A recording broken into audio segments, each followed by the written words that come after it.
டே ஒன்ல இருந்து last class வரைக்கும் நான் ரொம்ப ஜாலியா இருந்தேன். ஆக்சுவலி கிளாஸ்ல சிரிச்சிட்டே தான் இருப்பேன். மேம் ஒன்னு என்னன்னா, எனக்கு மேம் சொல்றது நான் கொஞ்சம் ரிச்சுவல்ஸா ஃபாலோ பண்ணேன்.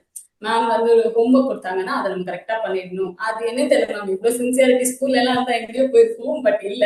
பட் இப்போ பிடிச்ச விஷயம் பண்றோம், பிடிச்ச டைம்ல பண்றோம் அப்படின்னும் போது ஐ ஓகே, நம்ம இது பண்றோம் அப்படின்னா இதை கரெக்டா தான் பண்ணணும். And it is not just for me, it is going to be for someone else. நான் நாளைக்கு ஒருத்தங்களுக்கு சொல்லி தரேன்னா அதுல எந்த மிஸ்டேக்ஸும் இருக்கக்கூடாது. நான் அதை கரெக்டா படிக்கணும், பேருக்குன்னு படிக்க கூடாது. அதெல்லாம் என் மைண்ட்ல இருந்தாலும் எப்படி படிக்கணும் அப்படின்னு தெரியாதுல்ல. லைக் ஹவு வி டிராவல், அதுக்கு வந்துட்டு இங்க அங்கெல்லாம் இல்ல. மேம் என்ன சொல்றாங்களோ அதை அப்படியே கண்ணை மூடிட்டு ஃபாலோ பண்ணிடணும், அவ்வளவுதான், அப்படியே பண்ணிடணும்.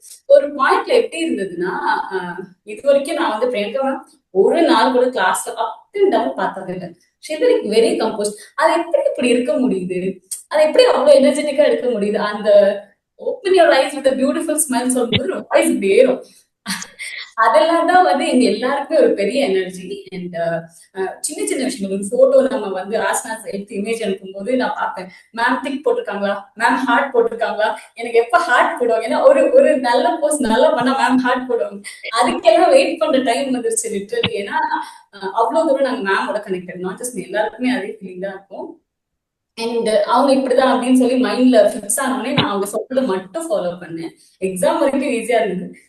ப்ராக்டிக்கல் தான் கொஞ்சம் என்ன வருமோ, ஒருவேளை நமக்கு வர்றது தெரியாதுன்னு இருந்தது. எனக்கு தியரி டெமோ ரெண்டுமே ஓகேவா தான் இருந்தது. ப்ராக்டிகல்ஸ் முந்தின நாள் நைட்டு கனவெல்லாம் வந்துச்சு, நான் தப்பா பண்ணிட்டேன்.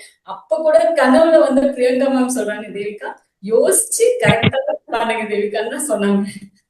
சோ இந்த மாதிரி எனக்கு வந்து ஜாலியா தான் இருந்தது. லைக் எண்ட் வரைக்கும் நான் ரொம்ப ஜாலியாவே இருந்தேன். ஒரு மாதிரி என்ஜாய் பண்ணி இந்தியா வந்ததுக்கு அப்புறமா ஐயோ நம்ம வந்து இப்ப பாதியில எடுத்துட்டோம், ஒருவேளை முன்னாடி எடுத்துக்கணும், ஒருவேளை பின்னாடி எடுத்துக்கணும் அப்படிலாம் இல்ல இல்ல, நம்ம கரெக்டா பண்ணிட்டோம், இதை கரெக்டா முடிச்சிடுவோம் அப்படின்னு சொல்லி நிறைய டைம் டெடிகேட் பண்ணேன். நிறைய டைம் இன்ஃபேக்ட் முடிஞ்சது.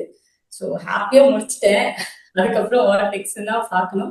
அண்ட் பர்சனலா நான் நிறைய பார்த்தது என்னன்னா, என்னால காலையில எழுதுக்க முடியாது. கிளாஸ் ஒரு நாள் கூட அப்படி யோசிச்சதே இல்லை. அங்க இருக்கும்போது 6:30 அப்படின்னா ஷார்ப்பா 5:30 எழுந்து குடிச்சு ரெடி ஆகி எல்லாம் பக்காவா கிளாஸ் வந்துருவேன். ஜனனி ஒரு வாட்டி சொல்லியிருக்காங்க, எழுந்துக்கிறதுக்கு ஐயோ எழுந்துக்கணுமா அப்படின்னு தோணும். பட் மேமோட கிளாஸ்க்கு அப்படி இருந்ததே இல்லை. எழுந்து வந்துட்டோம், கரெக்டா வந்துடணும், கரெக்டா பண்ணிடணும். அந்த மாதிரி எனக்கு நிறைய டிரான்ஸ்ஃபர்மேஷன் பார்த்தேன். So we take care of ourselves, the body is taking care of me. அந்த மாதிரி சேஞ்சஸ் நான் நிறைய பார்த்துட்டேன். And I'm so happy. I don't know from where I found you, but thank you so much, Saranya ma'am and Rika ma'am. Thanks a lot. உங்களுக்கு பத்தாது. I really don't know what to tell you, but you're so special. Thank you so much.